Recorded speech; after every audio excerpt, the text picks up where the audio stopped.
What's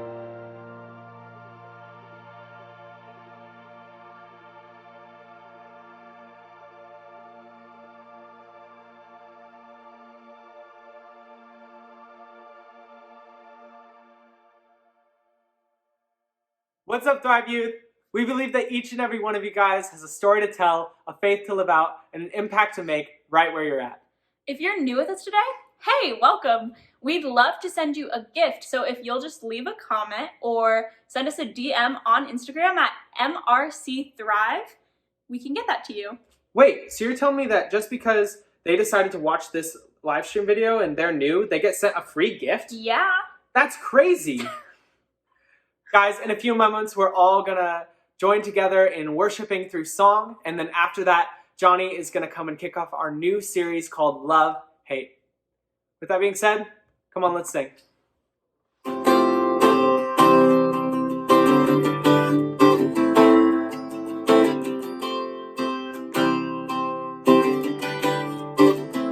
I count on one thing, the same God who's never failed will not fail me now. You won't fail me now. In the waiting, the same God who's never failed is working all things out. You're working all things out. And yes, I will lift you high in the lowest valley. And yes, I will bless your name. And yes, I will sing for joy when my heart is heavy in all my days. Oh yes, I will.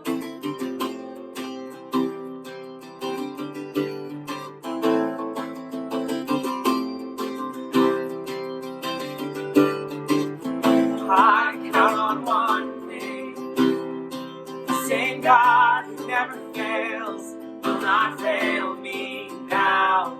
You won't fail me now. In the waiting, the same God who's never late is working all things out. You're working all things out. And yes, I will lift you high in the lowest valley. And yes, I will bless your name. Oh yes, I will sing for joy when my heart is heavy in all my days. Oh yes, I will for all my days. Oh yes, I will. And I choose to praise, to glorify the name of all names. And nothing can stand against. And I choose to praise, to glorify the name of all names. And nothing can stand against. And I choose to praise, to glorify the name of all names. And nothing can stand against. And I choose to praise, to glorify the name of all names. And nothing can stand against. And yes, I will lift you high in the lowest valley. And yes, I will bless your name. Oh yes, I will sing for joy when my heart is heavy in all my days. Oh yes, I will for all my days. Oh yes, I will for all my days. Oh yes, I will.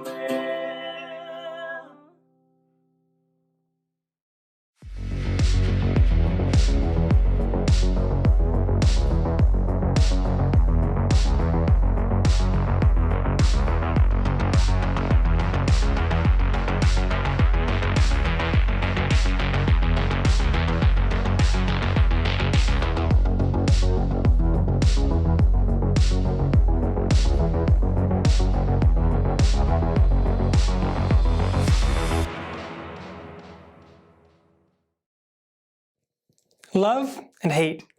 We live in a world where we use the words love and hate pretty loosely. For example, you may say that you love chocolate chip cookies, but you hate Justin Bieber. You may say that you love Marvel movies, but you hate cats. You get the idea. We live in a love-hate culture. Now, for those of you that don't know me, my name is Johnny, and I just love hanging out with students just like you. No, seriously. Tonight, I get to kick off our new series on love and hate, two words that get thrown around quite a lot. Let's talk about love for a second. Love is a big deal to us. Most of the biggest movies in the theater have a love story attached to them. A lot of the songs that top the charts are about love. Americans alone spend almost $21 billion, with a B, dollars on Valentine's Day alone. And even in the church, we talk about how God loves you and how you should love one another. And on the other hand, we live in a culture that loves to hate on other people or ideas. We make fun of celebrities, we bash TikTok stars, we even hate on people in our own lives, but in a private group text, of course. We may not say them out loud, but most of us have opinions on everything and everyone. So, if love is such a big deal, why does hate, and specifically hating on other people, seem to be such a natural part of our lives?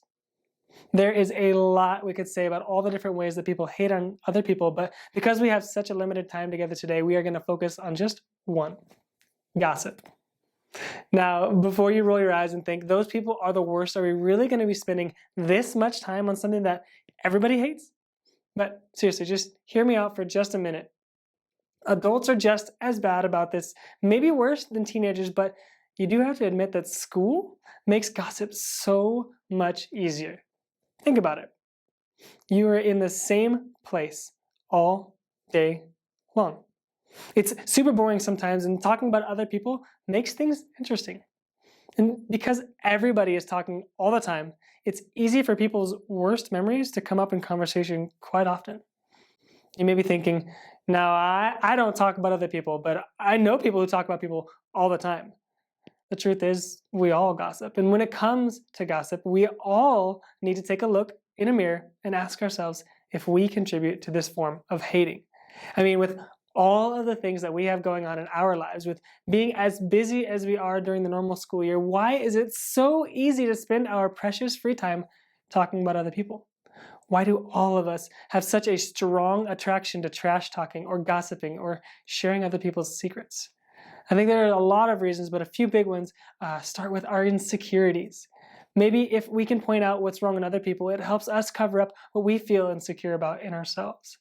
Maybe you gossip because it's easy to bond over. I mean, come on, is there a better way to get in with a group of people than by sharing some key info on someone else and connecting through that kind of conversation? In fact, there's actually an app entirely devoted to matching people up based on the things that they find annoying or dumb or that they hate. Maybe you gossip because it's fun. Maybe it's highly entertaining to be the first person to know the details or be in the middle of some breaking news about someone else. Maybe you talk about other people because it's a competitive advantage. See, some of us, like me, they want to be the best. And we'll actually casually mention how not great someone else is just to show how much better we are. Maybe you talk about somebody because it's kind of the truth. Sometimes we justify talking about people with the fact that what we're actually talking about is actually true. We think that it's okay because the people we're talking about deserve it or they brought it on themselves, and we may call them things like facts or say things like, I'm just telling it like it is. Sometimes you have innocent intentions. Sometimes we just have good friends that we share everything with, and sometimes everything includes everything about somebody else's bad decisions. Like I already mentioned, gossip is not just a high school thing or a junior high thing, it's a people thing. We all know adults, teachers, and coaches who share just a little bit too much. And it's not a guy or girl thing either. We may call it something different, like with guys we call it trash talking, but when it comes to gossip, we are all a part of the conversation. There are shows, podcasts, and YouTube channels dedicated to gossiping about and hating on other people. And social media has made this easier than ever. Hello, subtweet. There are celebrities who are famous literally just because people gossip about them. They've never released an album, they've never acted in a movie, they've never invented anything world-changing, yet they seem to be a trending topic all the time. What a weird time to be alive. But isn't it true that although gossip is a naturally accepted part of our culture, there's something inside of all of us that knows it's not good? I mean, If you've ever been talked about badly, then you know just how terribly it feels. It is not fun at all to be the subject of other people's conversations, especially when they don't have all the details or maybe they don't even know you. For me, the only time I want people talking about me behind my back is if they're complimenting me. Anything else just hurts. I grew up in a small town. I mean like 200 people small town. So I actually graduated with a lot of the same kids that I went to kindergarten with. There was this guy named Matt, and well, let's just say that we did not get along.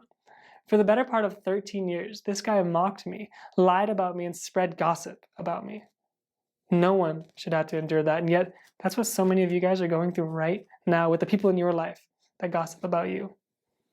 Everyone knows that gossip is a bad thing but when it's about them, but in a culture like ours, a culture that loves to hate on other people and ideas, how is it even possible to stop it?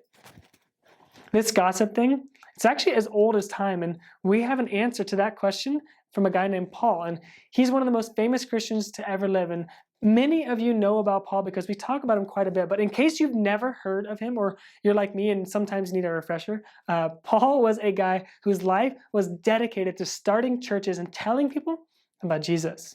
And he would often write these letters to the churches that he started, and eventually some of those letters would become what we call the books of the Bible. One of the letters is now called the book of Ephesians. It was written to a group of people in the ancient city of Ephesus. Now, say that with me real quick. Ephesus. Ephesus was a bustling port city full of culture, diversity, and religions. And if any of you guys have ever been to San Francisco, LA, Miami, or even some types of downtown Phoenix, you know what I'm talking about. It's that kind of feel. It was a town full of people with a bunch of different ideas and a bunch of different ways of doing things. This type of setting is the perfect fuel for gossip. There was plenty to talk about, plenty to disagree with, and plenty to judge. In fact, the people that Paul wrote to, Jesus followers, people called to live a holy, set-apart life, it would have been easy for them to judge what they saw in the people of that town, and it would have been super easy for them to gossip. But Paul, he wanted the Christians in Ephesus to operate differently than culture.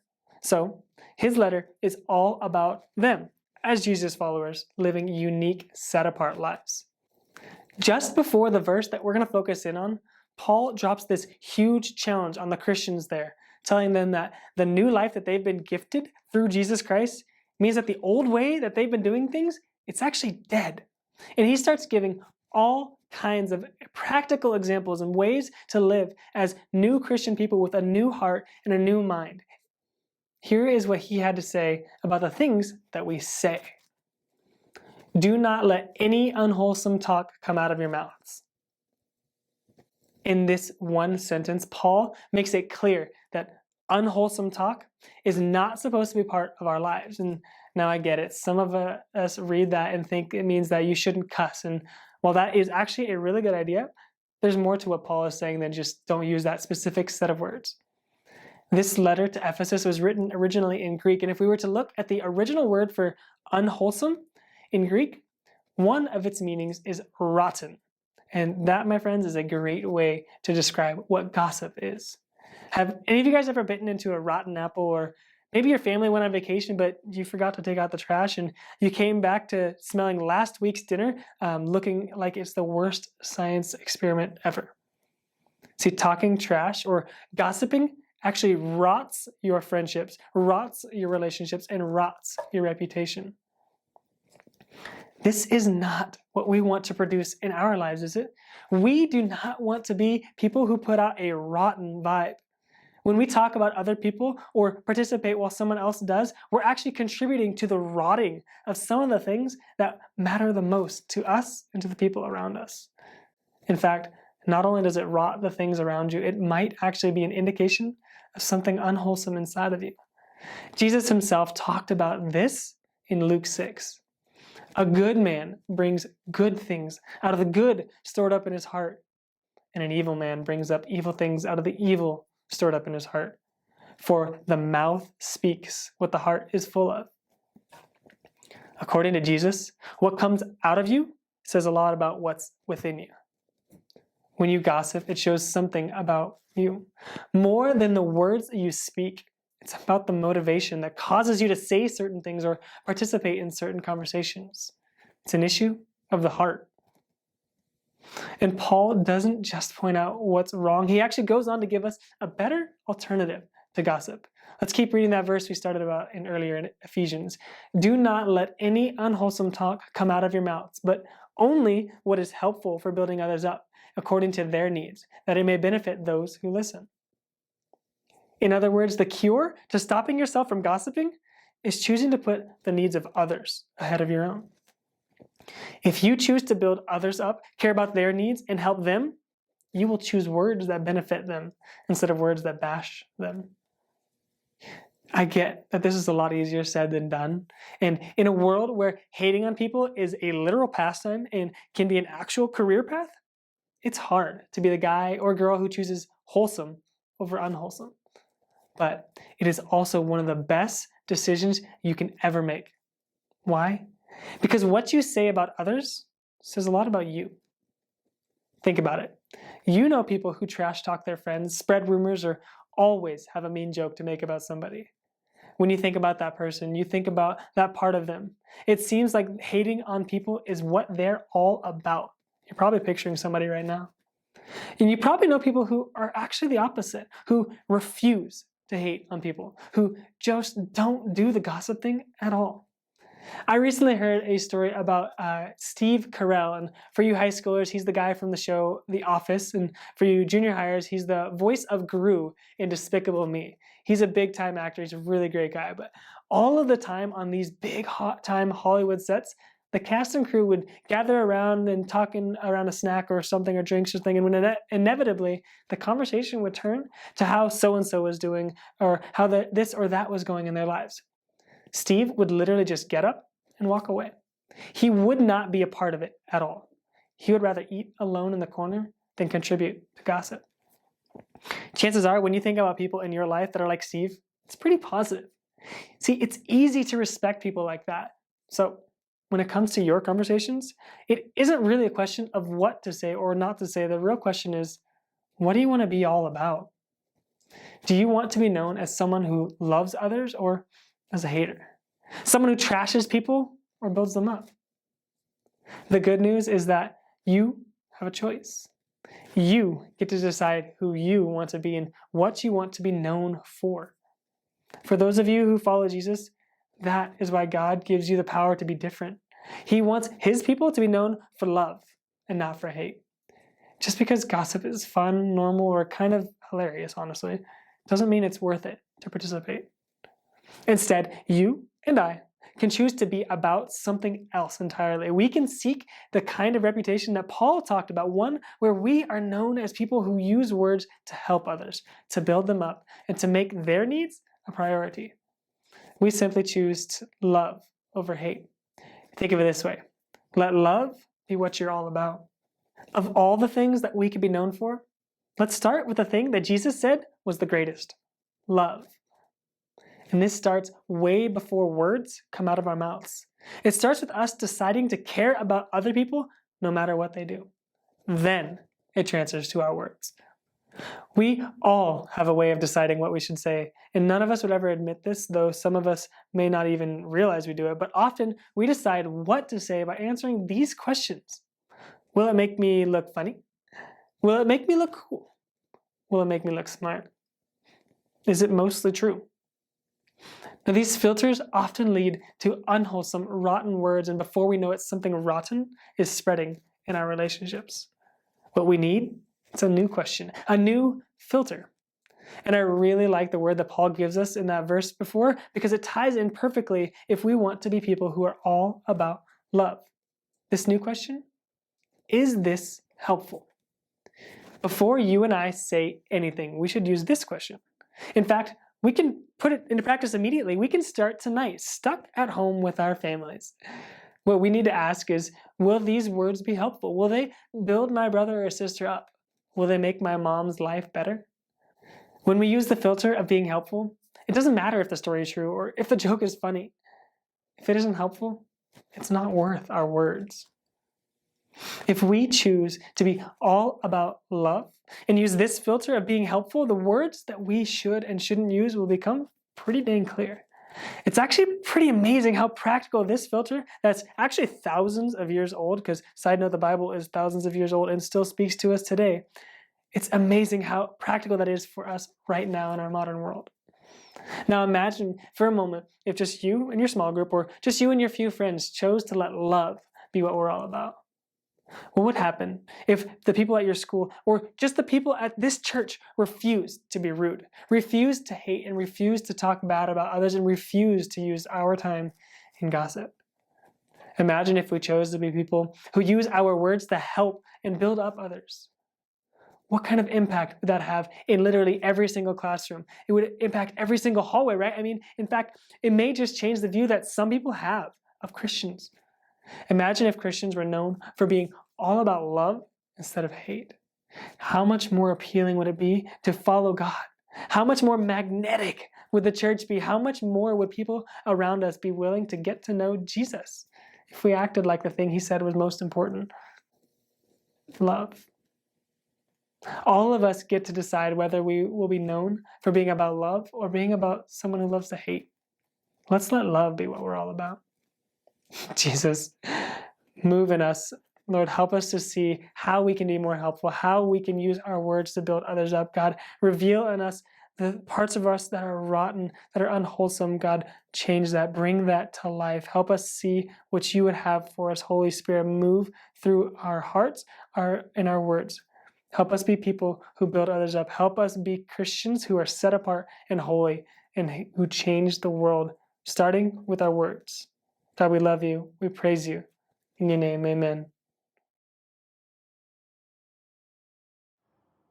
Even if you're not a Christian, I think you can agree that we need to use our words for good and not for evil. But if you are a Christian, then I think you know that every single word that comes out of our mouth needs to be praised. Our words should be holy and pleasing to the Lord. In this next song that we're going to sing, the lyrics are, "It's your breath in our lungs, and so we pour out our praise." So as we sing, I pray that this would be true for you. I pray that you would reflect on these lyrics and reflect on Johnny's message and realize that the words that we're singing are true, and they should be true in your heart as well.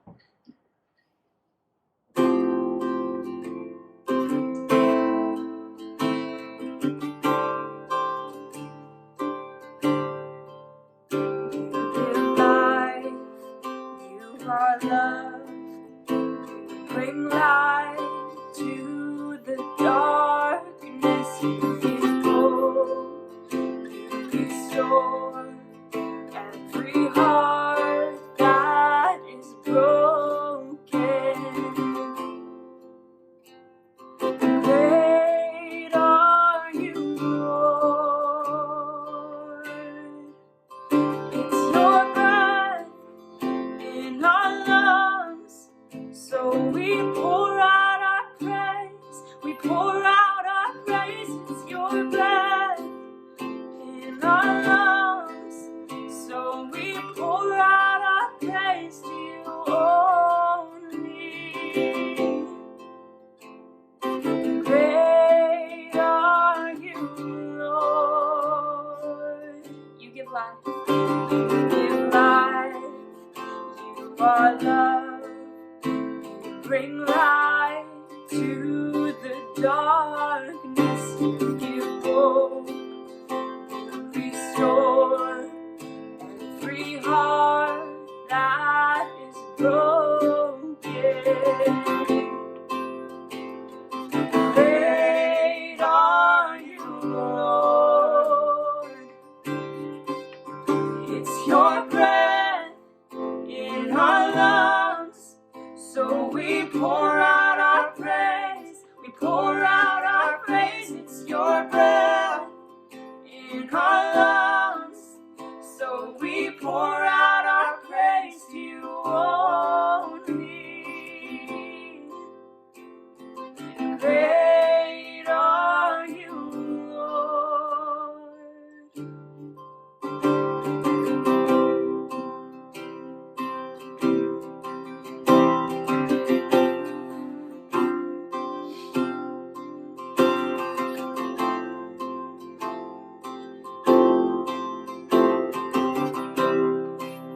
all the earth.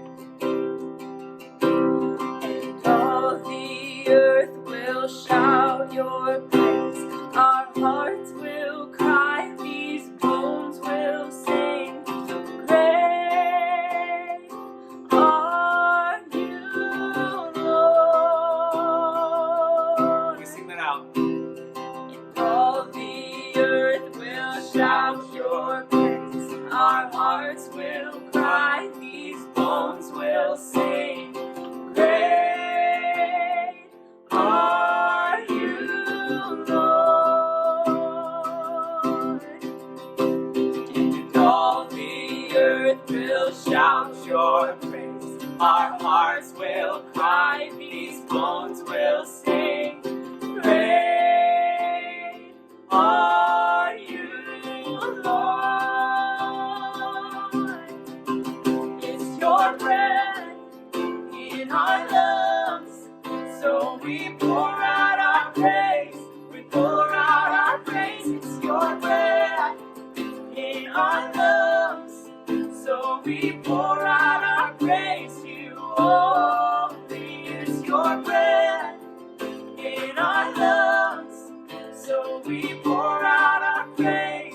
We pour out our praise. It's your breath in our lungs, so we pour out our praise. You only. Great are you, Lord.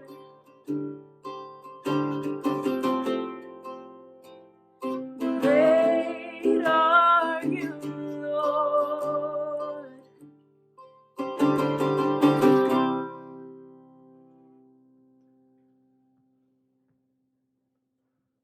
Well, guys, there's only one last thing for us to do, and that's we're all going to hop onto a Zoom call chat, which is basically like a glorified FaceTime with all of us. And so you're going to want to look in the comment section right next to you, and you'll see the link and code for that, or text any one of your leaders or check your email because it might be there too to get the password and code to get in. We'll see you guys there. See you soon.